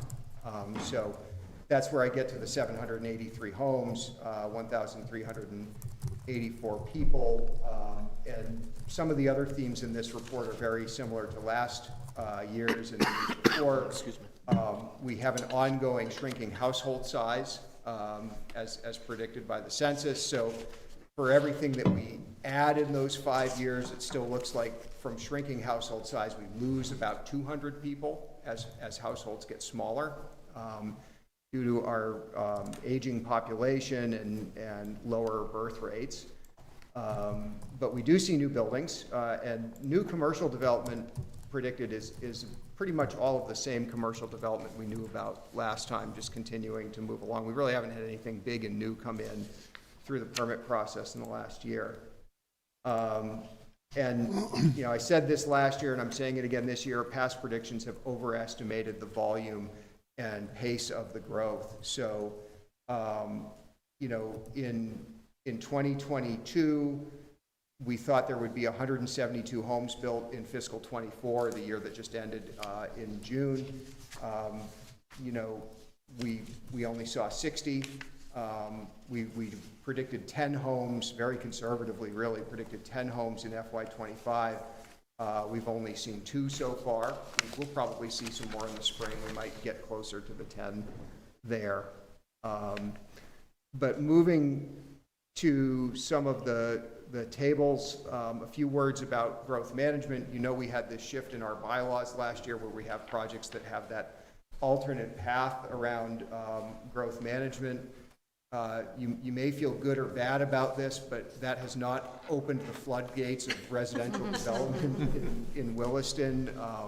It's provided folks with an option. Some folks are looking into it and using it, some are not. All of them are on the big table that I'm going to talk about in a minute, but we're not seeing like sort of a fundamental increase in this right now. Demand, as it were, you know, desire to build new dwellings as compared to how many new dwellings the town is planning to add continues to be most great in the suburban zone, in the residential zoning district. So where the town's planning for 20 units a year and you have a couple of big subdivisions, you have a lot of demand and not as much, you know, planned capacity there. In the growth center, where we have lots and lots of planned capacity, we have some demand, but not enough to meet that planned capacity. So, you know, if you were to look at the map of Williston that's in this memo, you see the symbols with the big houses inside the red box. That's the growth center. Most new dwellings are being built in the growth center, although we do have new ones popping up in some of those other projects and occasionally on individual lots where there's 2 or 3 lot splits out in the rural part of town. So on, let's see the page number on this. Sorry, the page that's just one big table, sorry. Second to last page of the memo. You have that residential build-out prediction, fiscal 25 through 30. Sorry, the title says 29, and it should say 30. And if you were to look at that FY30 column, which is the third column in from the right side of the page, you just start to see some of these bigger projects. We've pushed our predictions for larger additions of units out into the future. So for example, Cottonwood Crossing, not really, you know, seeing anything that we think is coming or occupied in the next 2 years. That could change tomorrow, but we just haven't heard anything, haven't had anything proposed that suggests there's residential build-out coming soon, but the approval allows for significantly more. So we've pushed it out further into 28, 29, 30. Remind me which one's Cottonwood Crossing? Where the hot tub store is. Okay. Where the old driving range was. What? I think it's where the comic book store is, but. It's where the comic, Soon to be Toscanos. Toscano, we're Toscano, now we got Got it. everything. Greta gets me. it's got donuts in the comic. Yes, that's right, yes. They're pretty good. Developers would build if they had the interest, wouldn't they? Well, so that's yes and no. Commercial always takes longer to fill. So those buildings, you know, the building that's not currently built at Cottonwood that's up by Williston Road was originally planned and has been approved as a 100% commercial building, very similar to something in size and scale of Community Bank. So until sort of that unicorn shows up, someone who says, I'm ready, I want my corporate headquarters and my, you know, retail location in this big building, it's not going to move until there's that perfect match, or something else is planned for it otherwise. A residential, you can lease it up as fast as you can paint the drywall, but the drywall's really expensive. And the guys to put the drywall up are really expensive. And the interest rate to borrow the money to do those things is really expensive. And so I went to a talk at the Northern New England Planning Conference a couple weeks ago called Will This Building Make Money? And one of the speakers was Eric Hextra from Redstone. And he just sort of took us through what they call their pro forma, you know, the spreadsheet that says, will this building make money? And, you know, what they're looking at is, what is their likely rate of return, given all those costs, given the time frames, given the cost of borrowing money? And right now, if you come out of, if you think you can build luxury apartments that really demand a premium rent, you might make money. But most of the Burlington area developers are feeling like that market has started to dry up. There's huge amount of demand for stuff below that luxury level, and certainly as you get into the more affordable level. But for the risk, you might as well just throw your money in the stock market. Why would you go to all of that trouble and all of that risk if your likely rate of return is the same or worse than just going to your broker and saying, stick it in Vanguard? And that's what our development community is looking at right now. So a purely private, you know, no tax incentive, no federal money, no grant money, no nonprofit partnership developer. It's not that they won't build anything. It's not that the demand isn't there, but they're really teetering on where the risk isn't worth it. And, you know, any of those things could change. Interest rates likely will change. There could be different federal incentives to build housing. We don't know. That changes all the time. But that's what that community is sort of telling us they're seeing. And more so if they've got to build a street, a sewer line extension, a public park. You know, over in South Burlington City Center right now, there's that green zip system wall, right, up against on the new apartments. And they've got hundreds and hundreds of sheets of quarter-inch plywood or half-inch plywood that they're ripping into big, long strips, and they're nailing it to the zip system, and then they're nailing the siding over that. Why are they doing that? South Burlington's design standard says windows need to sit 3 inches inside from the face of the siding. Now, if you're using brick, which is a more expensive material, you just brick, and that works just fine. If you're using any of the other alternate materials that are far less expensive, they don't make it all the way out to the edge of that window without ripping up all those sheets of plywood and nailing them on. So it's a design standard. And when we were developing our form-based code, that developer, Chris Snyder, came to us and said, you've got this 3-inch window inset. Let me tell you what that means to me. and you know, I was like, really, it's that bad? And sure enough, I took a walk around the corner and you could see this being built out. And I went back to our planning commission and said, and our consultant said, what about 2 inches? Because what the architect for the new hotel in Finney told me when I asked him was, he said, well, 2 inches, there's an off-the-shelf product. There's a window frame that works for that we don't have to do anything special with our siding. I said, okay, planning commission, and ultimately I think you just saw the finished product of this. What do you think here? There's a balance between cost and complexity and how you want the front of the building to look. What do you want to do? And they said, go for the 2 inches and see how it works out. So take a walk down Market Street, tell me what you think. 2 inches Market Street, Williston, 3 inches Market Street, South Burlington.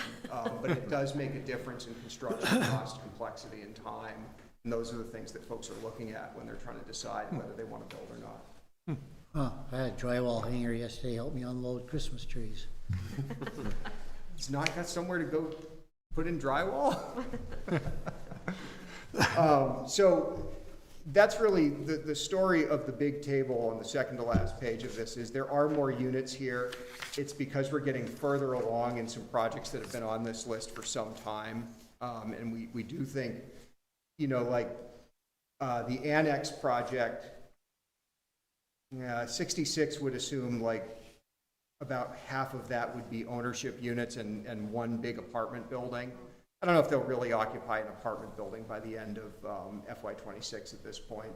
They could, maybe not, but we are starting to see some, you know, we know from watching Finney that once Chris Snyder gets going on a project like the annex, unless something really goes sideways, he's likely to build through it at a fairly even pace. So we've predicted that there. Other things like Aldi Phase 2, that's the residential building at the back of the Aldi site. We really don't know when or if that will happen. The Aldi approval is at a stage where they will need to file for their administrative permit to build the Aldi store, which is the phase 1 of the project, around the end of December. That comes with paying a significant impact fee. It comes with paying a significant permit fee. And completing, you know, final design. We've been working with them. They know about that. There is a way to keep that approval alive, but that phase 2 residential build out kind of hinges on phase 1 happening, and you know, it's kind of a question mark for us. So we kept the 24 units on the books, but we pushed it out. I've kept 3 JT mixed use. That's the infamous 6-story building at 2300. In there, I pushed it out to FY28, but it's another approval that's getting close to expiring at this point.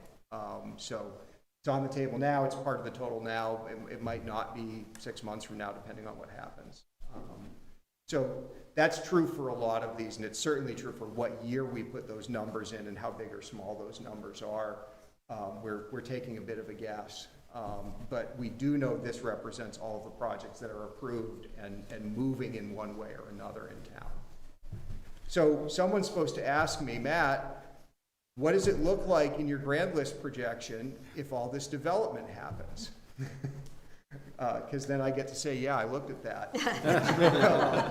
You know, it's 1,000 new dwelling units. Well, we had 1,000 new dwelling units in the last 20 years. You've got it in the next 5, and it helps stabilize against some of those other fluctuations in the other property categories. That's true here too. So, you know, if you divvy this up, it's, what do I do? Total units is 783. Sorry, keep in mind the far right column is people. That always gets me. So that's more than units, but about 783 units. You figure maybe, I don't know, 7 or 8 of those are apartment commercial and the rest are homeowners. So 7 or 8 of them go into the little yellow wedge. The rest go into the salmon colored wedge on the graph. It does continue to stabilize the tax burden and even reduce it on the resident. So if all of this built and everything else stayed the way I was predicting it for 2030, so industrial stayed flat, commercial stayed flat, or industrial went up a little bit, commercial stayed flat, et cetera. All of this together, if it really all came online by 2030, would be worth about $247 to your average homeowner. It would offset some tax burden. That assumes in 2030 you don't spend any more money than you're spending. Yeah, right don't now. talk to the fire chief. Don't talk to me. You know, I want my little piece of that. So it you know, continued residential build out, even like this, does have a stabilizing effect on things. You know, and in the grand list presentation, I said I wasn't going to talk about, you know, costs and service demand. But I did mention that different kinds of development do generate different service demand. So, you know, some of these projects are relatively large. They're out here in the residential district. They do create new public roads to be plowed and maintained, things like that. More so the ones that are out here in the suburbs, less so the ones that are in the growth center. And we do know that that can generate service demand. I had a really great conversation with Bruce Hoare this afternoon, and he said, yeah, he's like, you know, every 7 to 10 miles of road is another truck, which I don't know if he's brought that up with you, but that's, you know, that's a lot of road to add to a town. But he said you can kind of look at the growth of the town in public road, and if you want to plow the road twice in an 8-hour shift, that's about how much each plow can do. So if you add roads, you add plows, you add people. If you can achieve more of this trajectory through infill on roads that you're already plowing, hey, great, because the service demand is different. Where we're going, we might not need plow trucks in another 10 years. We might be doing something else, something with stormwater probably. I just closed this out with some predictions around commercial development. There's really nothing new on here. I've taken a few off that have since built out, like MD Motors down at Industrial Ave. Williston Road's built, so it's not on the table anymore. But part of this is also just to provide context that not all growth in Williston is residential. There is some commercial growth. And, you know, as a way of measuring intensity, we talk about PM peak hour trips because every kind of development generates traffic. So it's a way that you can, on at least one metric, compare residential to commercial growth. So a little under 300,000 square feet of building, estimated to generate 485 PM peak hour trips, a little more than double that for all that new residential growth. You know, so 783 new homes, 1,165 new PM peak hour trips. And again, not all residential development generates trips the same way. To live where you can walk to the grocery store, that's a few fewer trips each week because sometimes you're going to walk there, just by way of example. That's that whole growth report. It's still a relatively steady rate. I think I brought it out at like 1.7% per year. 2.1% was the 20-year track record before that. So in terms of number of human beings in town, it's about like what the town's been experiencing sometime. Follow-up questions for Matt? When you did your number to come up with all these $250 for that, what were you assuming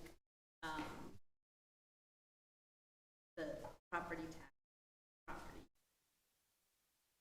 1,000? So when I brought everything up to theoretically 100% value, and then assumed that residential properties were increasing by 60%. So I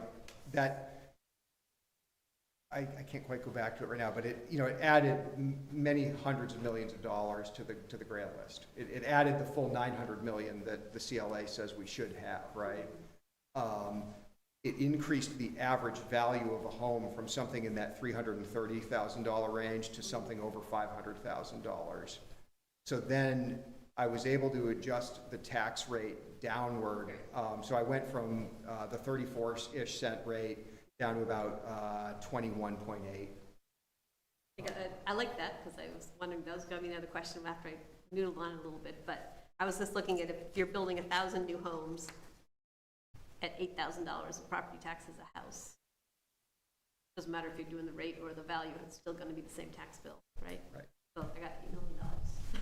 I was just wondering if that was. Well, right. So that windfall is coming, and one thing you can say is, well, maybe folks are okay with a tax rate that's somewhere near what we have now. Not right away, they won't be. No, not for some time. No, because the bill will go up. No one can. But no, I was just kind of wondering. People will say, like, with all that growth, people always ask me, we have all this growth, how come we don't have anything nice? Right? We got all this stuff, and we have no community center or swimming pool. Like, where's all the money going? Right? And it's difficult to say Well, you have a nice fire department, when the reason we have the fire department is to support the businesses which are paying their taxes to lower their tax rate. So it's not an easy, So it's not an elevator solution answer. I don't have my elevator speech to say where'd all the money go. you know, they can come to where I live and pay another 18 cents.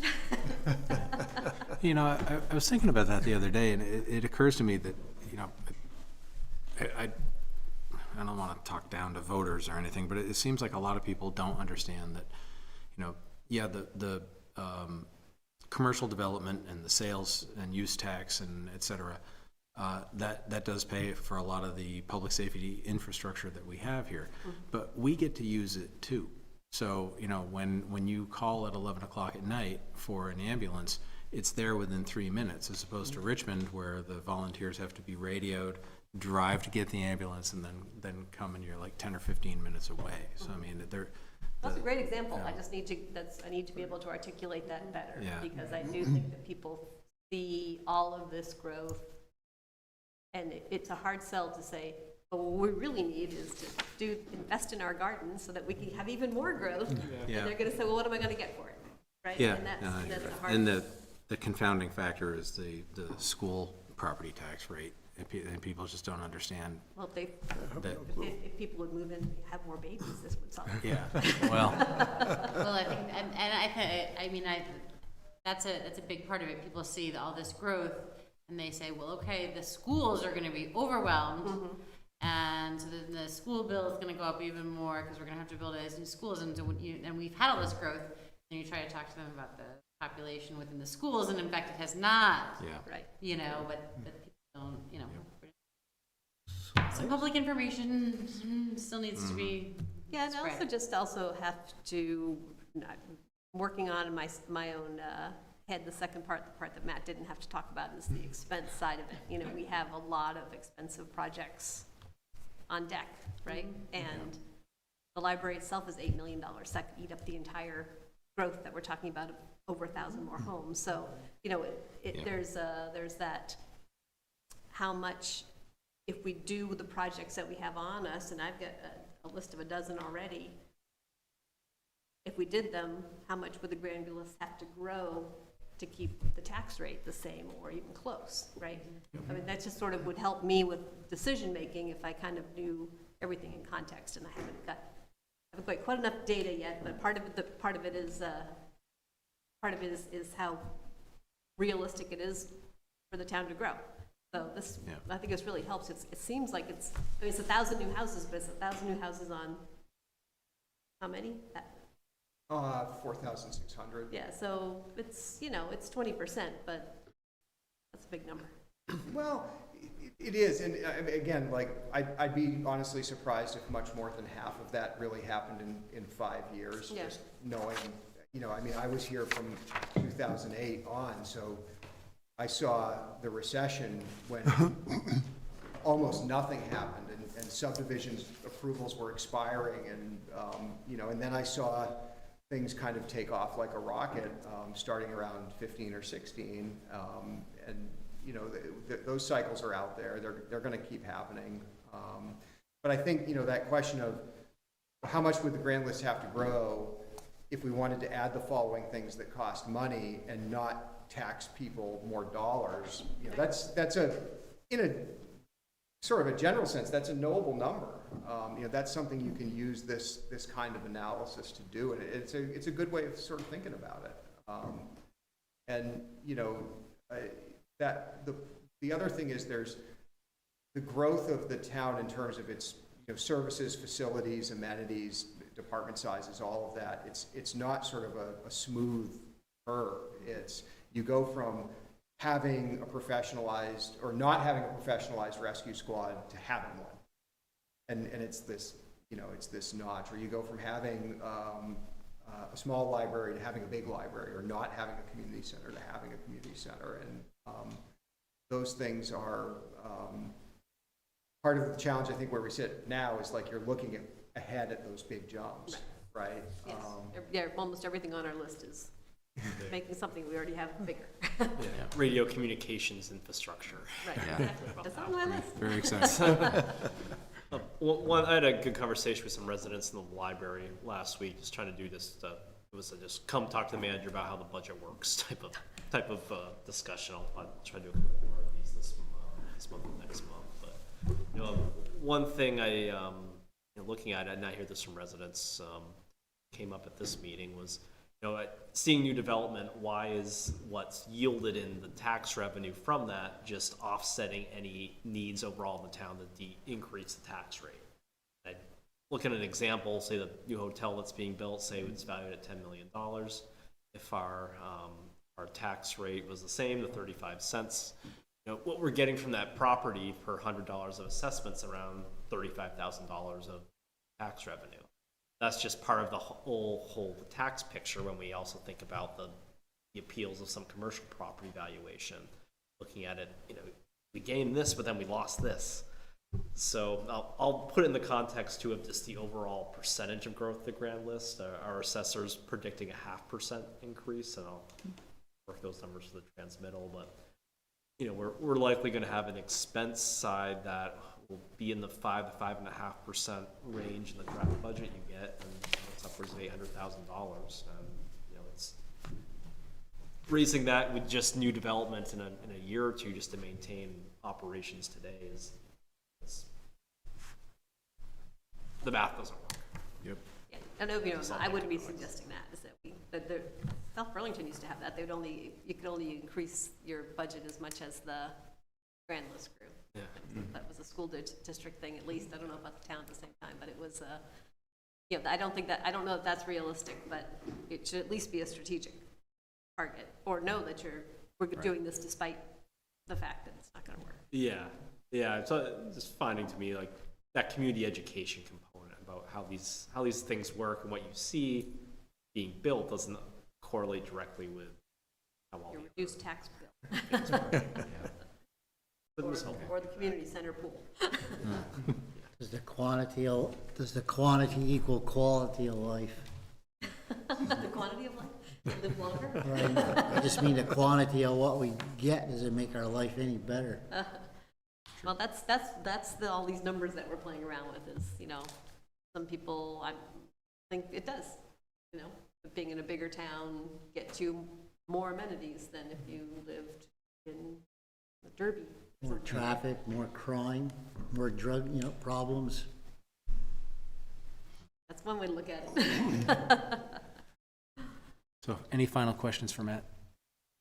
Hundreds, but Okay. right off the All top right. of my head, Matt. Okay. Happy to come back if there's Great. a need for a follow-up. Thank you. Okay. You're so thorough, it's hard to come up with questions. Thanks for all the work, Matt. Thank you, Yeah, Eric. thank you, Matt. Thank you very much. Very And good thank Bill presentations. and his Yeah. staff. Absolutely. Thank you. Okay, so managers report. Yes. A couple items this evening. So I've been alluding to the budget. Shirley and I are working on the final numbers the next week and a half here. I think I'll reach out to each of you individually just to do a kind of an overview walkthrough before we get too far into it. Probably do that once we have the numbers all put together. So it might be that I'll hand it out the night of the 3rd. I don't think we'll have it done before then. You get your physical binder. But then I'll try to set up some time either that day or the rest of the days that week before the review session on the 7th, just to give you kind of a walkthrough and some of the things I was looking at with Shirley as to put together the initial draft. And I always say it's your budget, so starting point, some things to think about, and then policy decisions are yours over the next 6 weeks. Okay. Stay tuned for that. We haven't held a legislative breakfast or roundtable since the pandemic, and seeing how we're going to start a new biennium, I ran into one of our delegation the other day in the parking lot of a business, and it's usually when I run into people, we talk about things, and I brought up this concept, and that person definitely thought it was a good idea, and I was planning to bring this to the board anyway, but there's interest to see if we could organize something in December, whether it's a breakfast, or we could do like an early evening type of discussion, looking at schedules and availability if the board wants to talk about kind of things that the town is being mindful of and wants our delegation to pay attention to in the session, and I can help prep some of those thoughts for the board to think about, but maybe put on an agenda before something you're interested in. Jenny Lyons is on the committee on committees. That's a pretty powerful step up for her. Jenny's a reflection of her hard work all these years, so could be good for, we have her ear. She's very willing to listen to people. Yeah, the majority, Representative Ram Hinsdale is majority leader, I think. Yep. Yes. Like in the Senate as well as part of our Ginny's district. like third from the top there. She's- Yeah, Yeah. so Yes. leadership in our delegation. Yeah. So it sounds like we are interested in I would doing like something. to. I don't want to waste their time, and so I would be interested if we, I mean, it doesn't hurt to just meet with them. I'm not sure if we're trying to squeeze it in December. Do we have to? Yeah. It's first year of the biennium, right? So we could do it a little bit later if it's more convenient for everybody.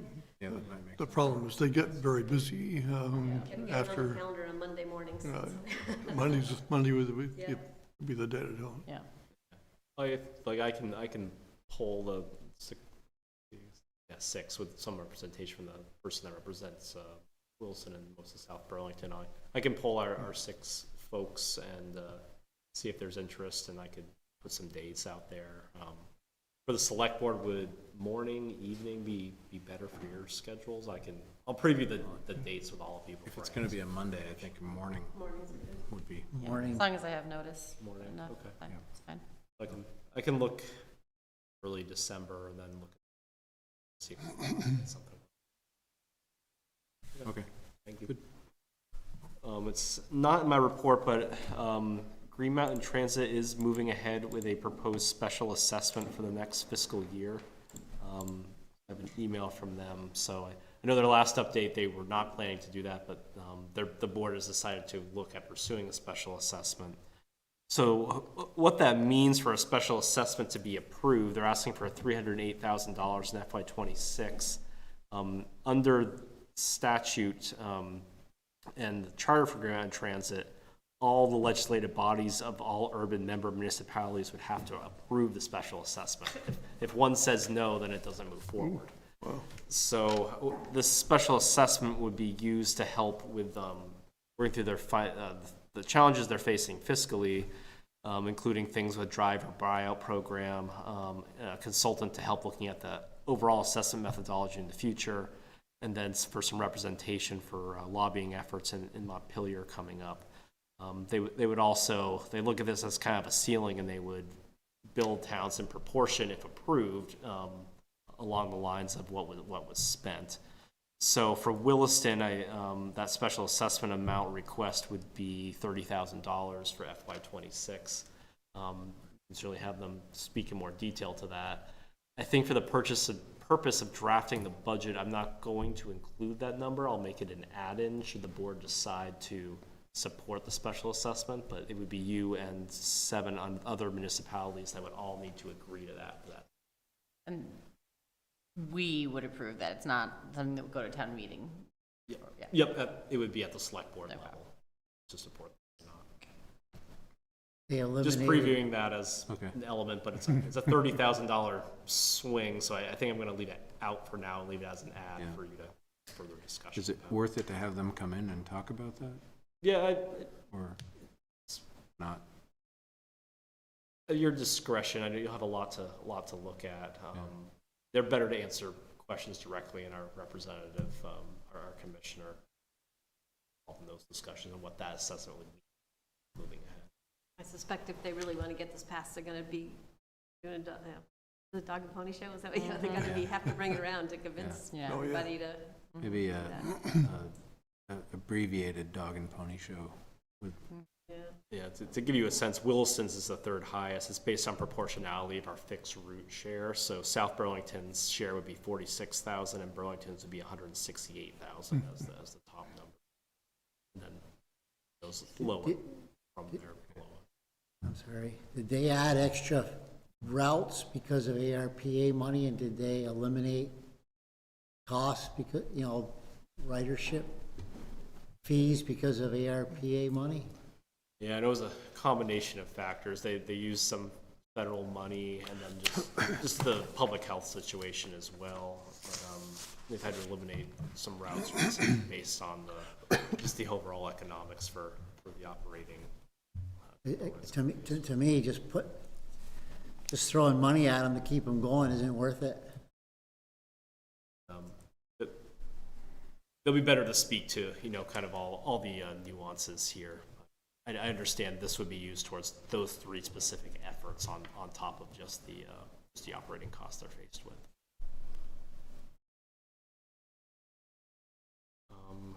And then finally, we got a letter from the Champlain Valley School District the other day. The education impact fee debt has been retired for what it was originally levied for. So CVU. for the school expansion work. So with that notification do that it now. that they don't need the money anymore, I've asked staff we won't assess that with permits right now. I think legislatively there'll just be some cleanup in the bylaw adjustment for planning and zoning, but that's staff's approach unless there's objection from the board that we don't need to push that money on anymore because there's nothing to pay down. So we won't put that fee for permits and starting this week when we get the letter. Okay, That's all I have for manager's report. okay. And other business? No other business. My goodness. Okay. Final thoughts on items from this meeting? Are there any? Great meeting. We Hearing talked about population growth. Williston will grow by 1 more tomorrow, about 12 hours from now. I'll be a great-grandfather again. Oh, my goodness. Hey, congratulations. That's Congratulations. great. Well, that's, Doing their part. Yes. so that's a happy piece of news we should end the meeting on. So, that I will declare us adjourned. Good.